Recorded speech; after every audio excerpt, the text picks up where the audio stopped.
Hello everyone. Welcome back. I'm Bumi, and today we are watching Mac Tonight by EmpLemon.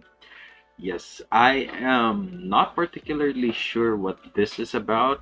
If I'm gonna guess based on the thumbnail, it is probably a McDonald's conspiracy theory, but to be honest, I don't really know. Yeah, this has been like floating around in my suggestion feed for almost a couple of days now, and it gave me the itch to watch it. So let's go ahead and check this out. So remember, if you like my reaction, don't forget to leave a like. Let me know your thoughts on the video down in the comment section below, and consider subscribing. We are trying to get to 1,000 subs this year, so hopefully you guys can help me out with that. Also, don't forget to leave your suggestions on what I should check out next. That being said, let's go ahead and watch the video. Did you know that the average adult has 5 to 20 pounds of toxic poop in their body at any given moment? Ads. Ads. We see them every day, and when we do, it's almost always against our will. The average American is exposed to at least 5,000 ads per day. Whoa, if that's given a the choice, lot. Most of us would probably prefer to see zero. Yes. It turns out that most people don't like being interrupted every 5 seconds by a manipulative sales pitch. Any sane individual would be far better off avoiding ads whenever possible. Yep. It's for this Ad reason blockers. that marketing is such a tall order. How do you make people pay attention to something that no one wants to see? Out of the 5,000 ads Oh, is this gonna be like shady marketing strategies that McDonald's has been doing for a while? Maybe not. Like, I don't know. How many do we even register as anything more than white noise? The vast majority of marketing campaigns are utterly forgettable, and the handful of ads that actually manage to stand out usually do so for the wrong reasons. However, once in a blue moon, they tried to you'll force a encounter an ad meme. that extraordinarily beats the odds. One that we remember for long after whatever they were selling ceased to exist. In 1986, America's most powerful restaurant empire deployed a marketing campaign so brilliant that it still has a place in our culture more than 35 years later. But the full story of one of advertising's most timeless mascots goes back a bit further than 35 years. It all began with an Englishman by the name of John Gay, who in 1728 would unveil the play of the century. Oh man. The Beggar's Opera was a theatrical performance unlike anything else in its time. It was an opera that set out to make a mockery of opera itself. It not only ridiculed the conventions of the medium, but served as an irreverent critique of the aristocratic world it often glorified. The Beggar's Opera was one of the first definitive examples of counterculture, one that satirized issues of wealth and corruption among England's most powerful institutions. The show was beloved by audiences, and essentially became the first opera to belong to the common man. This resounding success was due in large part to the play's main character, Captain Macheath, considered by some to be one of literature's first anti-heroes. Portrayed as a womanizing thief, Macheath was a character of questionable virtue and undeniable passion, one who succeeded in winning over the audience despite his inherent vices. The Beggar's Opera was the most revolutionary play of its time, and would go on to inspire a whole new genre of satirical comedy in theater. Just 4 years after releasing his magnum opus, John Gay would pass away at the age of 47, never to know what would eventually become of his creation. While his story had ended, Captain Max had only just begun. 200 years later, The Beggar's Opera would experience a revival in Germany. The play would be retooled by Marxist playwright Bertolt Brecht, who intended to punctuate its anti-capitalist themes. Now renamed to the Threepenny Opera, the show would once again captivate the masses. Captain Mac would return to his leading role, now wielding a far more unsavory demeanor. This darker version of the character would henceforth be known by another name, Mac the Knife. The new moniker quickly caught on thanks to an unexpected addition to the play. Shortly before the premiere, that sounds sinister. Harold threatened to walk out of the production unless his character received a special introduction. With very little time to spare, composer Kurt Weill quickly devised what would become the most iconic musical number of the entire play, the Ballad of Mac the Knife. Und der Haifisch A song that depicts Mac as a serial killer who stabs his victims to death and dumps their bodies in the river. You might be thinking that this far more sinister version of the character would have made him somewhat unpopular, but as fate would have it, the exact opposite was true. After its successful debut in Germany, the three-penny opera would soon be translated and performed in numerous other countries. By the 1950s, Broadway. the play had arrived in the United States, where it began a 6-year run as an off-Broadway show. Yeah. At around the same time, musicians began recording their own versions of the play's defining song. Louis Armstrong's 1955 cover of Mac the Knife established the tune as a jazz staple. Over the years, more than a dozen artists would put their own spin on the song. But by far the most enduring version would be the one released by Bobby Darin in 1959. I don't know Bobby what this is. Darin singing Mac the Knife. Let's have a nice hand for it. The sharp beak has such teeth, dear. The single rocketed to the top of the charts in the US and UK, cementing Mac the Knife as an international phenomenon. Darin's big hit resembled the popular genre of crooner music, songs characterized by a smooth, soft-spoken male singer paired with big band jazz instrumentals. The style was most closely associated with performers like Frank Sinatra and Bing Crosby, two figures who are inseparable from 20th century Americana. But considering the sanitized culture of 1950s America, it's unusual how something as dark as Mac the Knife wound up being such a mainstream hit. In a time when you weren't allowed to show a toilet on TV, it's somewhat shocking to consider that one of its most popular songs happened to be about a serial killer. Yeah, Just like the it's case very with ironic. all pop music today, most listeners just never pay attention to the lyrics.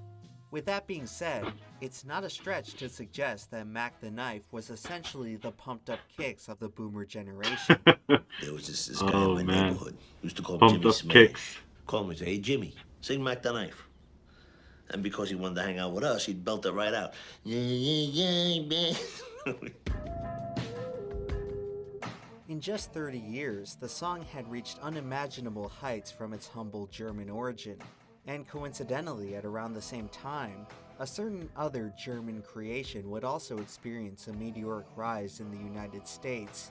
At the turn SpongeBob? of the 20th century, a new food item was quickly picking up steam in the American cuisine. The Burger? delicacy was thought to have been brought over by immigrants originating from Hamburg, Germany. Of Hamburger. course, this exciting new sandwich would Yeah. soon become known as the hamburger. And throughout the That history makes of the sense. American diet, no other food would be more influential.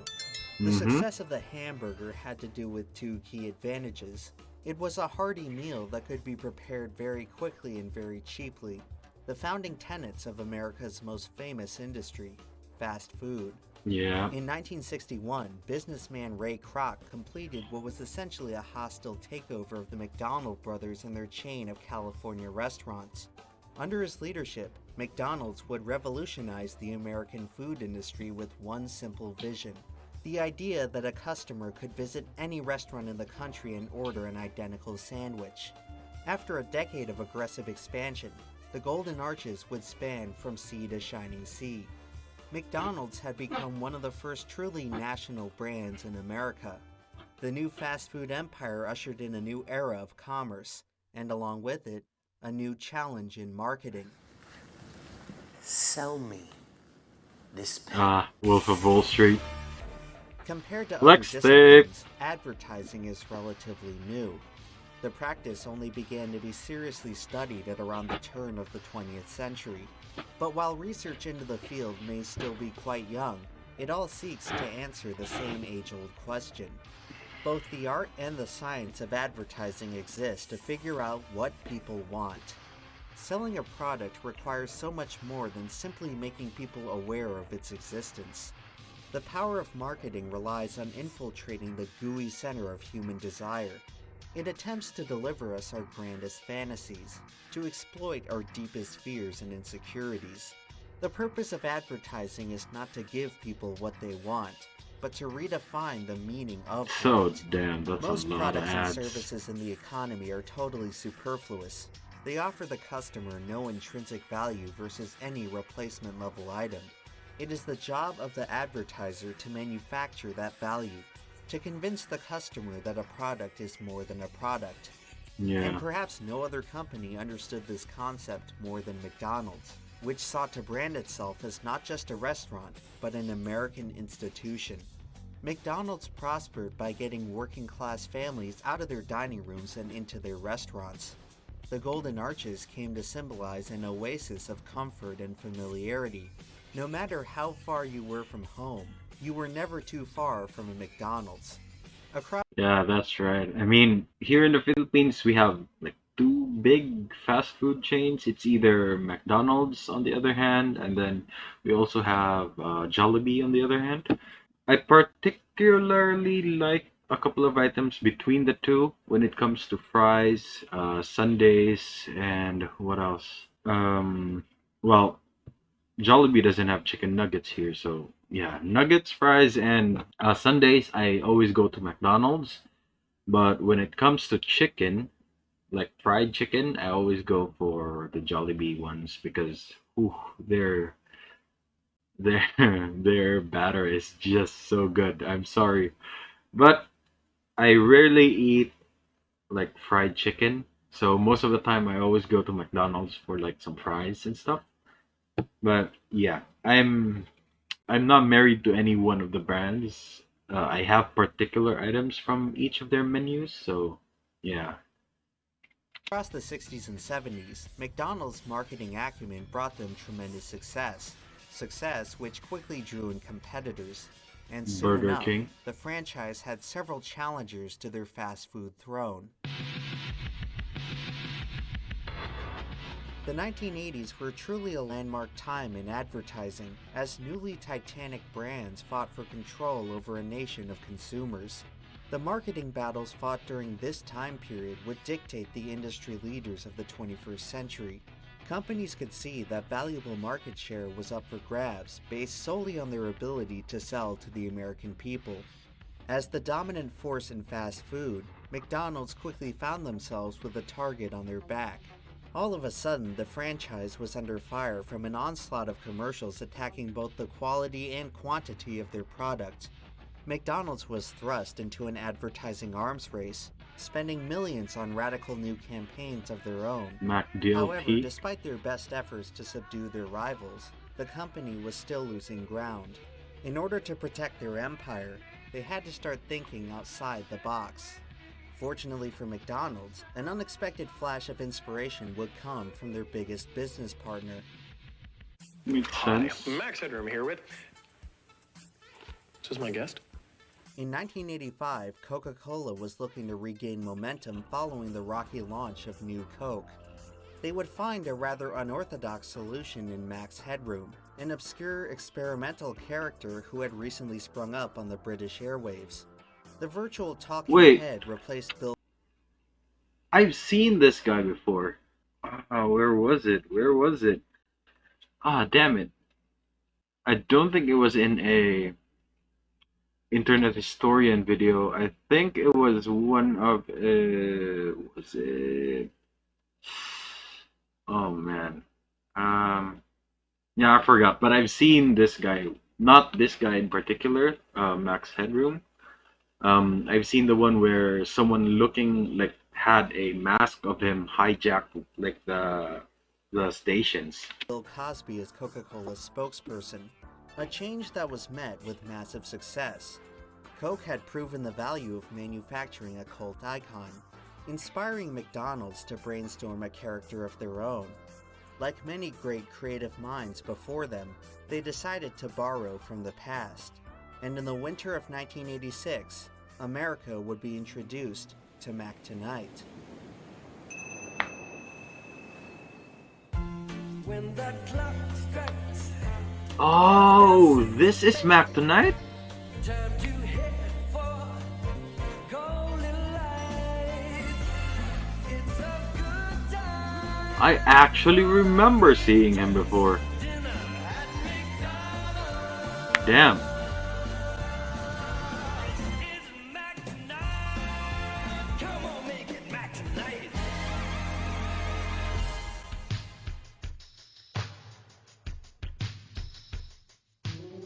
For the fourth time in his long and convoluted history, Mac was once again on top of the world. McDonald's had deployed a variety of corporate mascots before, but none moved the needle quite like Mac. It was an ad campaign unlike any other in the company's history. The anthropomorphic crescent moon was a surreal window into the soul of American enterprise. It was bold, decadent, and idealistic. Yeah, that A looks perfect cool though. marriage of nostalgia and pure fantasy.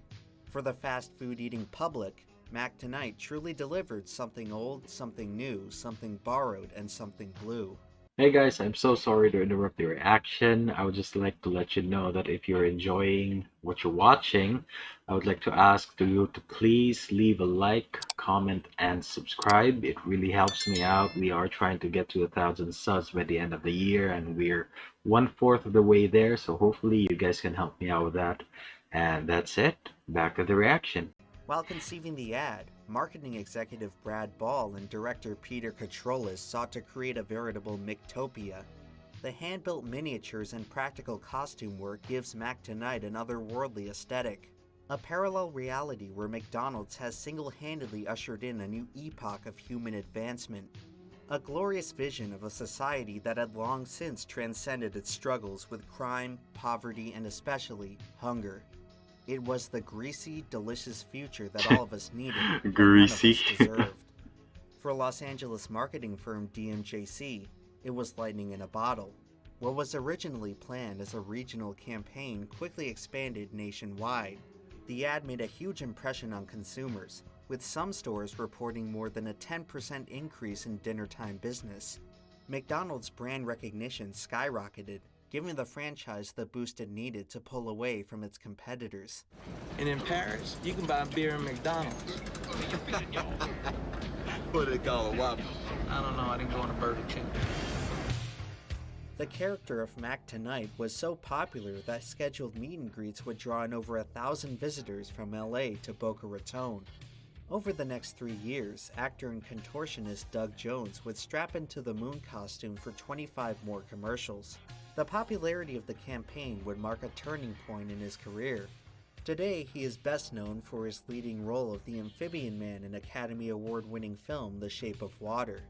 It I seemed don't know no who that matter is, I'm where or sorry. when Mac appeared, roaring success was sure to follow.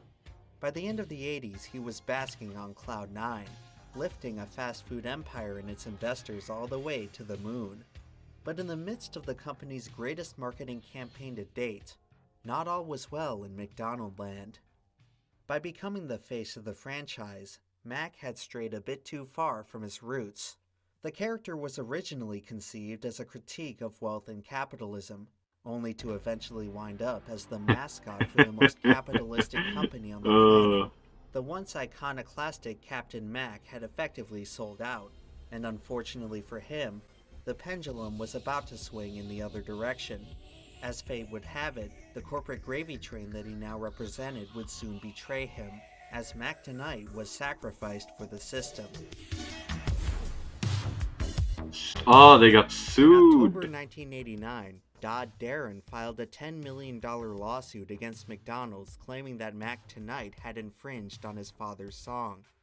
At face value, it looked like a pretty nonsensical confrontation.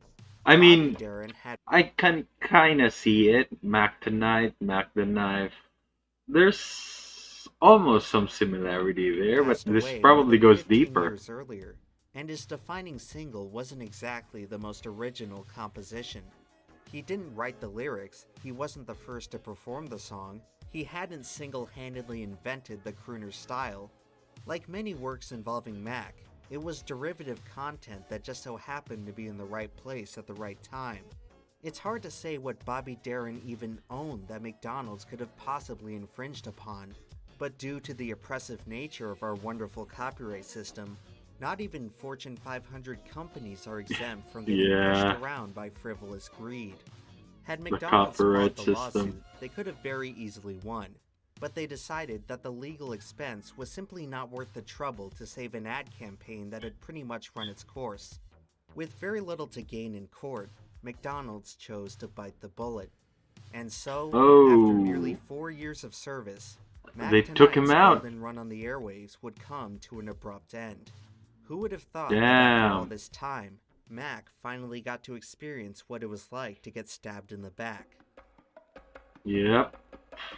While their fallen mascot was no longer allowed to perform his signature jingles, McDonald's wouldn't entirely give up on Mac Tonight. Starting in the 90s, they would install several Mac animatronics which played retro hits in stores across the country. During this time, Mac would still occasionally appear in commercials, including a brief campaign He looked. Mac looks so weird without the glasses. I gotta say that.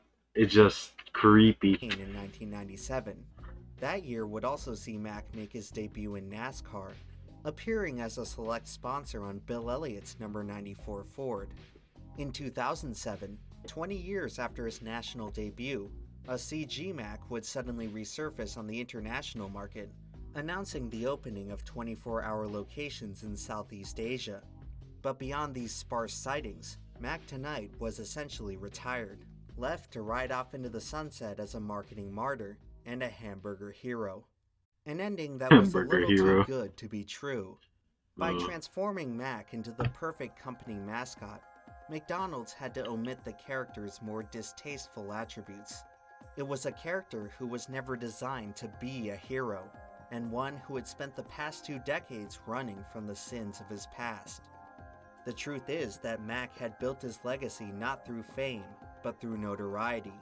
In a shocking turn of events, everyone would be rudely reminded about the dark side of the moon. Oh, that was a good In the transition. mid-2000s, the internet revolution was in full swing. A popular site at the time was the online community YTMND, a place where users could create Wasn't their able own to web get this. pages with looping images and audio. The site quickly became a prominent spawning ground for various memes and subcultures. And in Is the this Wild West era of like online moderation, the Reddit practically before nothing there was off Reddit? limits. Possibly the most infamous series of events to ever come out of YTMND just so happened to involve a certain McDonald's mascot. Users had begun posting GIFs of Mac Tonight as early as 2006, but the character's downward descent into degeneracy would truly Moon begin Man. in the spring of 2007, all due to an individual by the name of Farkle. Starting in June, he Okay, created this should be several sites interesting. combining Mac Tonight with AT&T Mike, a text-to-speech bot that could be made to say anything the user desired. As is the case with many things on the internet, Oh, did they make it say like dumb shit and then post it online and people would just believe it because it's early 2000s. Nobody's gonna fact check anything. began as simply goofing around quickly devolved into something very profane and very offensive. This should be interesting. Farkle's site soon inspired a variety of imitators looking to make their own twisted interpretations of the once family-friendly character. This heinous new alter ego of Mac Tonight came to be known by a different moniker, Moon Man, a Moon name Man. that would live on in infamy. It started with a few racially insensitive chants and quickly escalated to full-blown song covers advocating for crimes against humanity. Some of these songs were so hideously obscene that they have since been expunged from all but the grittiest corners of the Wow. web. As the meme grew in notoriety, so too did the scope of its contributors. In 2008, several of the most prolific Moon Man posters would form a faction known as the Moon Crew, The a Moon collection of Crew. users dedicated to the advancement of their new lunar overlord. Oh Together, they would man. help establish a sophisticated lore around the character, which was unofficially referred to as the Mooniverse. The In the following Mooniverse. months, the Moon Crew would amass dozens of So members who dumb. made themselves known as a nuisance to the entire platform.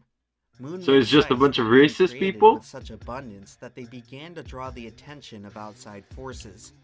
During this time, many of the most popular Moon Man edits would be frequently re-uploaded to YouTube, a platform with far stricter rules than YTMND. Due to the extremely vulgar content of the KKK, genre, wow. most of the YouTube uploads wouldn't last long before getting flagged and removed for community guidelines violations. But despite their short lifespans, the sheer amount of traffic on YouTube meant that it was the most visible place for the public to discover the shocking fate of the fast food legend. Evidently, McDonald's and AT&T must have received some complaints over the meme, with McDonald's issuing copyright strikes and AT&T banning the term Moon Man from their text-to-speech service. Even YTMND attempted to ban the Moon Crew from the platform, but with limitless accounts at their disposal, they could stick around for as long as they pleased. Yeah, that's true. Despite their best efforts to quell the movement, They could the just make downfall new of ones. Mac Tonight could not be stopped. Moon Man was not going anywhere, and for a new generation who had never seen Mac Tonight, it was the only version of him they ever knew. The racist megalomaniac would persist into the next decade, where he eventually reprised his former role as a mascot, this time representing 4chan's politically incorrect board. Oh And in no, it's Paul. Fortune Paul. This is not gonna be good. 2019, the meme was officially inducted into the Anti-Defamation League's list of hate symbols. And upgraded to one of the Wow. most beloved characters of all time. Following the controversial turn, McDonald's would distance itself from their former marketing juggernaut. Nearly all of the Mac Tonight statues and animatronics have since been dismantled, and the character Yeah, has remained absent from any official promotional they material buried since him 2010. deep. Possibly the last remaining artifact of Mac's glorious reign can be found sitting high up in the rafters at the Entertainment McDonald's in Orlando, Florida. Oh, Mac, where did we go so wrong?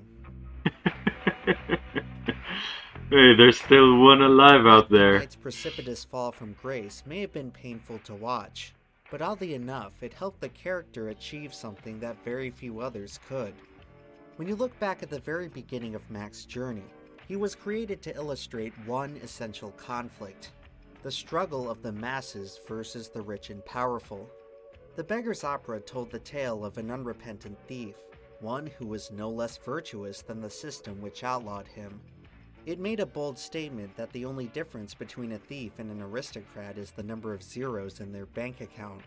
Before anything can be stolen, we must choose to own it in the first place.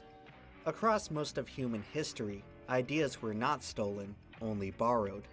We were all free to sing whatever song and recite whatever story we desired. Then came the age of mass consumption, where we decided to turn all of our favorite stories, songs, and characters into commodities. We now live in a grim era for creative discretion, where any remotely nuanced idea is ground up and mass-produced like a fast food assembly line. A Yep. character like Mac was borrowed and borrowed and borrowed until all of a sudden, it was owned. As of now, nearly every fictional entity that pervades our culture has succumbed to the same fate. Just another hopeless Yep. cog in the money-making machine. That's But by right. some extraordinary cosmic coincidence, Mac was different. It may have been through the ugliest means possible, but by God, we stole Mac back. He was returned to where he always belonged, in To the the loving people. hands of the masses. Yeah. From Captain Mac to Mac the Knife to Mac Tonight and even Moon Man, he has always been destined to live in the public domain. The story of Mac is a remarkable case study in the evolution of media. It speaks to our ability to reimagine and recontextualize ideas into something entirely different. If there was one thing about Mac that stayed the same throughout his 300-year-long transformation, it was that he absolutely stole the show no matter where he wound up, even in a medium as hated as advertising. The truth is, you look around at advertising today, it's all pretty boring. These days, it's hard to say what marketing even is Meta. anymore. It mostly resembles a man. murky haze of corporations half-heartedly virtue signaling against the very issues they helped to create. Yep. Most people would agree that advertising today has never been more insufferable. The very same could probably be said about pretty much everything else in the world too. Now, more than ever, we could all benefit from a little bit of nostalgia. And for generations, perhaps no other character has been better at delivering a blast from the past than that surreal singing moon. No one can predict exactly where and when Mac will show up next, but if one thing's for sure, we most likely haven't seen the last of him. Right. So you've been gone for a while. Yeah, you could say that. Okay. 3 We're months not since the last done upload. yet. What exactly have you been up to? Well, to tell you the truth, I've been in a bit of a slump lately. Merchandise sales have been way down and management is starting to get a bit agitated. So I've been traveling around trying to get my mojo back. Is So they this just let you disappear like that for months at a time? word? Is this a like sponsor thing? A very long sponsor thing? No, it doesn't look like it. Okay. It may seem a little unorthodox, but trust me, it's all part of the process. Any numbskull can chug a bunch of caffeine and pump out a list of ideas, but the truly great ideas require a bit more composure. You have to detach your mind from the burdens of everyday life. Immerse yourself in a strange and unfamiliar territory. Wander far enough, and you'll find what you're looking for. Seems like a pretty convoluted way to come up with a new shirt design. I hope you at least figured out something good. My journey brought me to some of the greatest creative minds that mankind has ever known. It was there where I studied the ultimate limits of proportion, form, and aesthetic beauty. Then, one moment after soaking it all in, I got it. And that's how I came up with my greatest t-shirt design yet. I call it EmpTonight. Wait, so your whole spiritual epiphany was to trace over a Mac Tonight poster? What kind of an amateur do you take me for? No, I hired an Indonesian guy on Fiverr and he traced it for me. You can't be serious. No one's gonna possibly want to buy this. I think you'll find that. Alright, this is just a merch push. That's funny. I can never really tell from EmpLemon if it's a sponsor or just like a bit. But yeah, I can't really relate when it comes to the nostalgia and blast from the past part of this character, simply because it's never really been that popular here in the Philippines. The only reason why I was able to recognize it was because I probably seen it on YouTube somewhere or somewhere off the internet, but I don't think I cannot remember if I've ever seen it like shown in the TV before. So that's gonna be it for me today, guys. Link to my Twitter is down in the description below. Go to check it out if you want to, and if you're new here and enjoyed the video, don't forget to leave a like. Let me know your thoughts on the video down in the comment section below, and consider subscribing. Again, we are trying to get to 1,000 subs this year, so hopefully you guys can help me out with that. Also, don't forget to leave your suggestions on what I should check out next. That being said, thank you so much for watching, and I'll see you all next time. Bye!